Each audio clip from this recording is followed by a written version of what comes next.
someone who's really close to me, for example, while living in Africa. Her cousin was dying. She prayed earnestly for her cousin to get better, but her condition wasn't getting better. So her family went into the city to visit the sick one in the hospital. This person, of course, didn't have enough room to leave, to go with him in the vehicle. It was full of people, so she stayed home. She locked the doors and windows at night, and because she was by herself, she went to her bedroom, she prayed to God, and she asked God to heal her cousin who was sick. And then all of a sudden, a man appeared in her room, standing in a white flowing gown with beautiful colors, beautiful white colors, with a smile on his face, with a long black beard, just smiling at her. And she was horrified at first, but then she realized that this was an angel from God. And of course, she was in Africa where there was no white people at that time, so this was confirmation to her as well. And she's a Muslim. Again, another miracle from Allah. He forgot that in Islam, angels don't wear white clothes. This is number one. And in Islam, the angels have one look. They have the look of a guy. His name is Dihya al-Kalbi, and we can show that from the hadith. And this was the boyfriend of Muhammad. Because Muhammad he never saw angels except in the look of Dihya al-Kalbi. And I want somebody to explain to me why is that.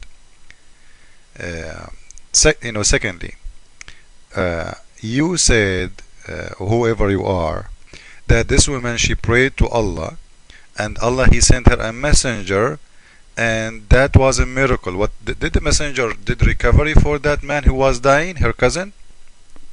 You do not tell us. Please tell us, because I want to know.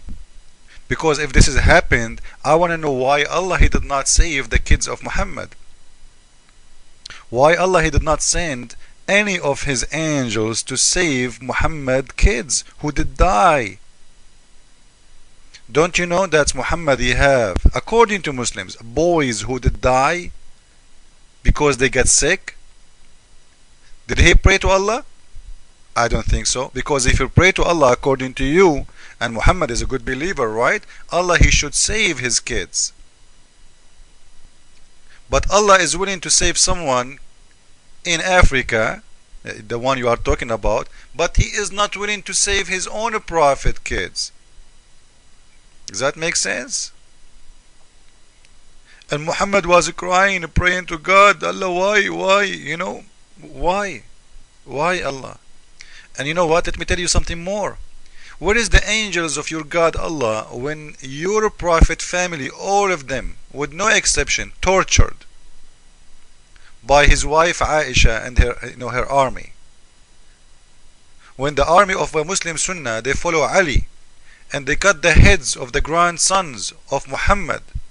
And we see now all Muslims, they do celebrate, Muslim Shia, not all Muslims, Muslim Shia celebrate, and they beat themselves in the memory of that day when the heads of the grandsons of Muhammad became like a basketball ball.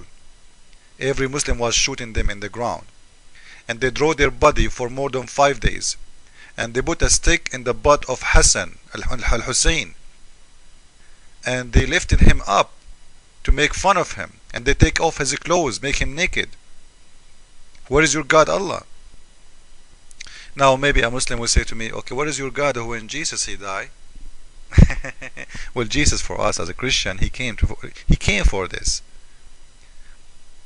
But your prophet in here, and you claim that your God Allah exists and he will protect his good people.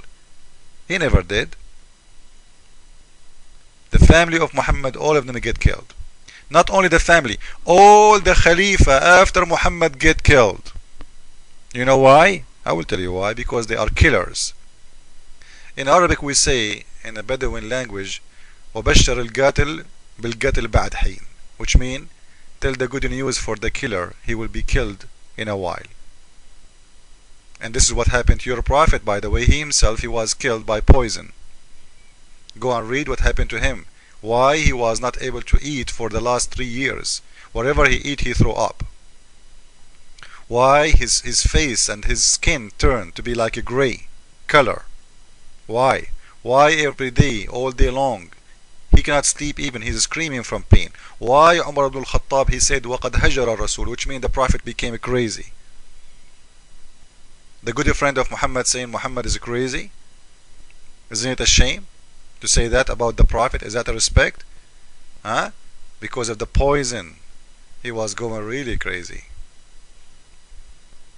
His wife killed him because he killed her father and her husband and her brother.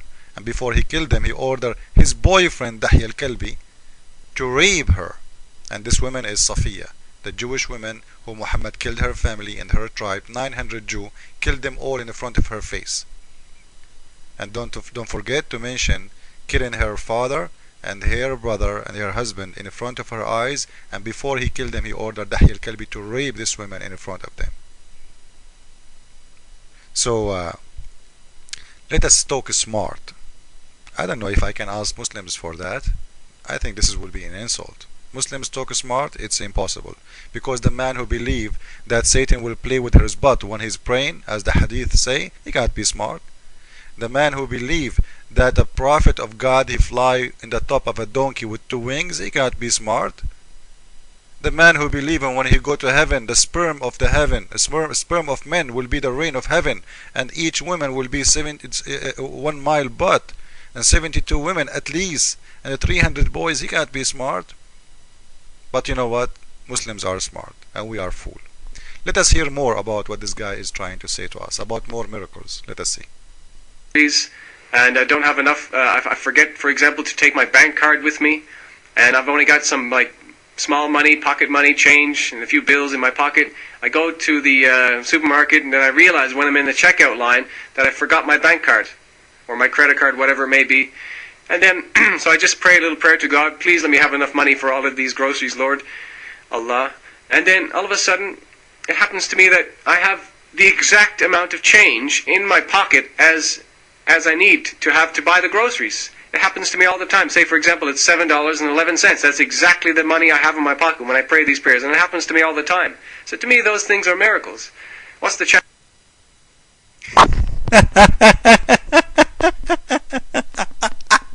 I'm dying. You know, guys, I want all Muslims to try this. Because, you know, if this is true, all of us, we will go and we will not ever take money with us. Guys, this guy, he go and he don't have his credit card with him. And when he is in front of the cashier machine, he say, Allah, Allah, Allah, Allah, I have no money. Allah, Allah, Allah. And Allah, suddenly he send $7.11 to his pocket. Which means they were not there. Be careful. Because if they are there, what a big deal. You check, you know, all of us, when we check for money, what we do, we check our pockets. Which means you check your pocket, you never found them, right? So the money came after. So according to him, the money sent down from Allah. You know what? You know what? You are a liar. You are a big fat liar. I'm not insulting you. I'm just describing you. Because I am, and all the Muslims in the Middle East, they are hungry. I know my nation. If Allah will send us money down, we will not see millions of Muslims dying in Darfur. Because of hunger, because of white Muslims are killing the black Muslims. Go and see Indonesia, go and see Bangladesh, go and see all those countries. They are a Islamic country. What are you talking about, man? Allah sent you $7.11, and each time this happened to you? Like, are you the kind who have illusion life? Are you? Listen again. Guys, I want to play it again. Don't laugh, please. Also, this happens to me all the time. I go to the supermarket to buy some groceries, and I don't have enough, I forget, for example, to take my bank card with me, and I've only got some, like, small money, pocket money, change, and a few bills in my pocket. I go to the supermarket, and then I realize when I'm in the checkout line that I forgot my bank card, or my credit card, whatever it may be. And then, so I just pray a little prayer to God, please let me have enough money for all of these groceries, Lord, Allah. And then, all of a sudden, it happens to me that I have the exact amount of change in my pocket as I need to have to buy the groceries. It happens to me all the time. Say, for example, it's $7.11. That's exactly the money I have in my pocket when I pray these prayers. And it happens to me all the time. So to me, those things are miracles. What's the